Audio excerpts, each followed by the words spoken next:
Hey folks, Tommy the Butcher, Wise Guys Barbecue with a new video for you. Corned beef and cabbage. You know, St. Patrick's Day is right around the corner.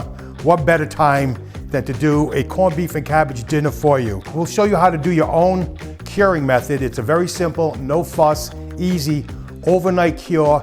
It's not gonna take you 7 days. This is it. Hope you're gonna like it. Please, thumbs up if you like the video. Hit that like button. Please subscribe, and don't forget to ring that bell for future notifications. You won't miss an episode. I'm gonna remove a lot of this external fat.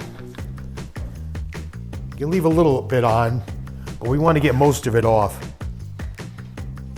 And that'll help out with the brining process as well to get all the cure and the brine into the meat.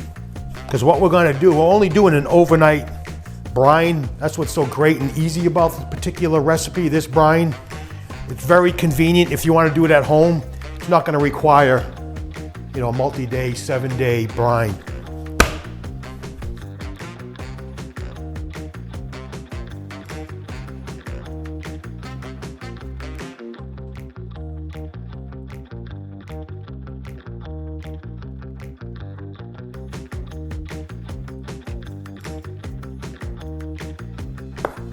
And now we're going to get it and get our brine mixture set up, and we're going to get it into the bucket for our brine.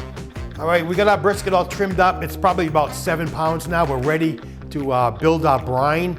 And what I have in this container, 1 gallon of water, and our basic ingredients for the brine, we're gonna do 1 pound of sea salt, 1 ounce of celery powder. Now what celery powder is gonna do, it's gonna take the place of pink salt, which is generally used for most curing applications. Celery salt is a natural product.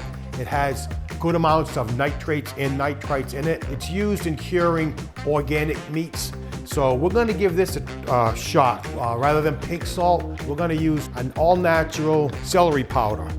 We're also gonna add 2 tablespoons of whole mustard seed, 2 tablespoons of whole black peppercorns, 2 tablespoons of whole allspice berries, a tablespoon of ground ginger. I've got about 8 to 10 bay leaves, and 2 sticks of cinnamon, 2 cinnamon sticks. I went ahead and broke these all up. I'm just basically taking a whole cinnamon stick and crumbling it up in your hand. So those are our ingredients. First thing is gonna be the salt. Now we're gonna kind of whisk these ingredients as we go along. Then I'm gonna add the celery powder. Gonna whisk this together for a little while. And this is basically our curing agent, the salt and the celery powder. Everything else we're gonna add are our flavorings, but this is what's gonna be the cure. Now, once again, this is an overnight cure. That's what's great about this, this particular recipe, in that it's very, very convenient. You're not looking at a 7-day cure like most of them are. We're only gonna leave this overnight in the fridge. And it may seem like a lot of salt, but the reason for that extra salt is because we're only doing an overnight cure. All right, I'm gonna start adding my other ingredients in. The 2 tablespoons of whole black peppercorns, 2 tablespoons of mustard, whole mustard seed, 2 tablespoons of whole allspice berries. We have 2 crushed cinnamon sticks, 1 tablespoon of ground ginger, and 8 to 10 bay leaves. Now you can use ground pepper. Any of these whole seed products that we're using, you can use any of the ground forms. That'll work. But I found that the whole berries work even better. But if you don't have whole berries and you happen to have crushed pepper, ground black pepper, or ground mustard seed, or allspice, by all means, you can use that as well. All right, so one extra step we're gonna do before we brine this, we're actually gonna do an injection. Because it's a very quick overnight brine, we wanna get a lot of the flavors into the meat as much as possible. The needle I'm using on this one at the moment, it has several holes to spread out your injection to a greater area. So just be careful when you're doing the actual injection. You want to get this inserted so that you don't see any of those holes anymore. If you don't do that, you're gonna end up squirting everything around you, and half your house will be brined, half your kitchen. So we're gonna do one more. You know you have your brine well injected when you begin to see some of the brine kind of drip out through the meat as such. So that's it. We have brisket all brine, all injected, and we're gonna add it to the brine. You want to get it fully submerged. Now this particular container is very shallow. If you have a container that's very deep, what you want to do is get like a glass dish or something and put it on top to add a little weight so you'll get your brisket down into the brines, such as that type of thing. Everything's set up. We're going to put it in the fridge. We're going to do an overnight brine. We'll come back in the morning. We'll remove it and we'll get ready to do the cook. It's the next day. We have our brisket out of the cure. We're ready to get the pot set up for our cook. First thing I want to do is we're going to be flavored. We're going to be adding 2 quarts of water to a Dutch oven. And because here at Wise Guys Barbecue, we're always trying to put an Italian spin on everything we do, and I wanted to stick with the traditional Irish corned beef and cabbage. And then I got to thinking, you know what? To the cooking liquid, a lot of recipes with corned beef, they use stout in the braising liquid. And I said to myself, why don't we add a couple of Peroni bears to it? So there's our Wise Guys Barbecue Italian spin on a classic Irish corned beef and cabbage dinner. So we're going in the pot with 1.5 quarts of water. Then I'm going to add the 2 Peronis. Now for a little added extra flavor to our braising liquid, we're going to make what's called a bouquet garni. I have 3 cloves of garlic, a couple of bay leaves, and a tablespoon of whole black peppercorns. So what we're going to do is we're going to just fold all this. I'm using cheesecloth, by the way. This is like triple thick. You want about an 8-inch square, and you want it triple thick so that it doesn't leach through. I'm going to twist that around. I'm going to use some butcher twine, and we'll tie this off. Here we go.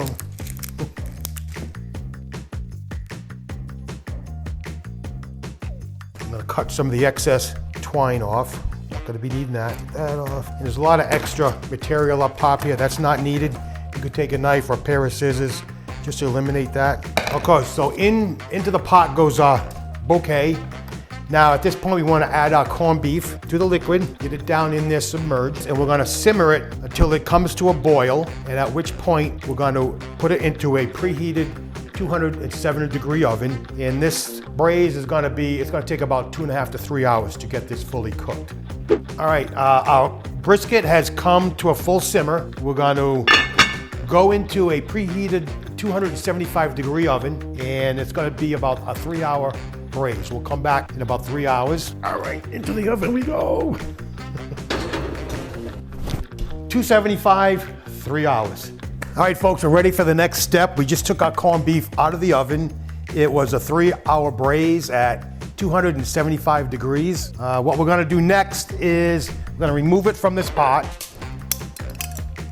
and we're going to place it on like a pan, because this is going to go back into the oven to keep warm while we continue on building with our vegetables.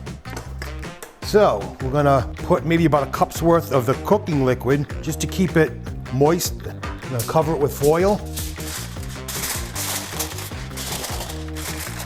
And it's gonna get returned to the oven while we're doing all the vegetables. Now at this point, I'm gonna remove that bouquet garni that we put in it with all the seasonings, flavorings. We're gonna remove that, set it aside. Now the first couple ingredients we're gonna do the carrots and the potatoes first. They take a little bit longer to soften up. And then we're gonna be putting the cabbage in once these are simmering after about 8 to 10 minutes.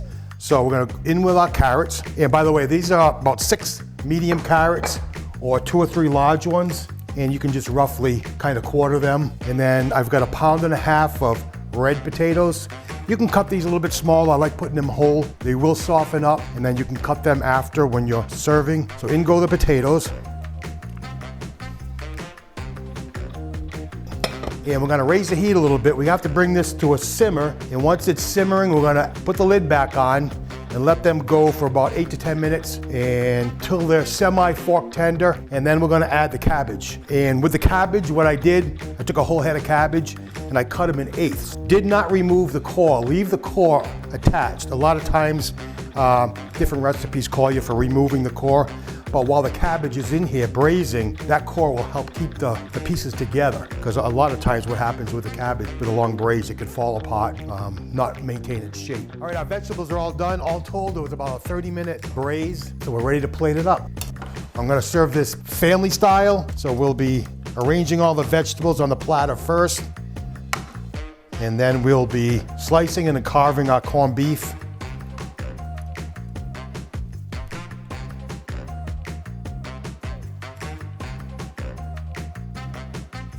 So we're gonna carve our corned beef up next, plate it up. Now you can see the grain is going in this direction, so we're gonna cut on a right angle, 90 degrees into the grain, against the grain.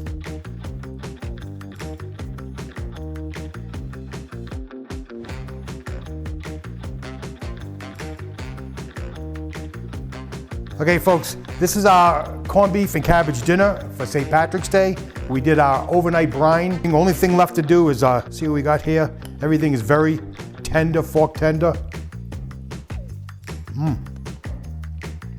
my God, delicious. You know, you don't have to add any salt to any of your vegetables. Just the curing brine is enough to flavor everything. We put that bouquet garni in there, which just enhanced all the flavors in the braising liquid. Folks, you gotta try this. Once again, get a piece of fresh brisket, do that cure. It's overnight. It's not gonna take you a whole week to do it. Relatively simple, no fuss, easy. Give it a shot. Thank you for watching. I'm Tommy the Butcher for Wise Guys Barbecue. Please don't forget to hit that like button, subscribe, ring the bell, and hope to see you next time.